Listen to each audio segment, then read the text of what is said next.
ایک طائرانہ سی نظر ڈالیں تو امت مسلمہ کے زوال کا جو سب سے بڑا سبب ہمیں نظر آتا ہے وہ یہ ہے کہ ہمارے اندر دین اسلام کا فقدان ہو گیا ہے۔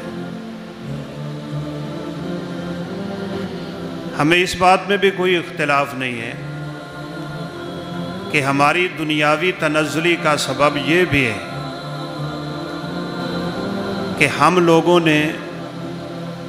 اس طرح معاشرتی طور پہ، معاشی طور پہ، اقتصادی طور پہ، سیاسی طور پہ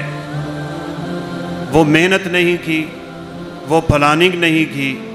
جو غیر مسلموں نے کر کے دنیا میں ترقی کما لی۔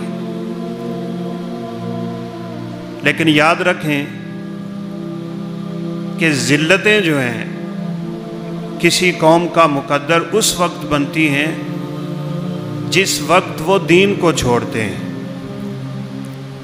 آپ ٹیکنالوجی سے پیچھے چلے جائیں، آپ ٹیکنیکل تعلیم سے پیچھے چلے جائیں تو تنزلی نہیں آتی، بس یہ آپ کہہ سکتے ہیں کہ ترقی نہیں ہوتی، لیکن ضلالت، رسوائی اور یہ روز روز کا رونا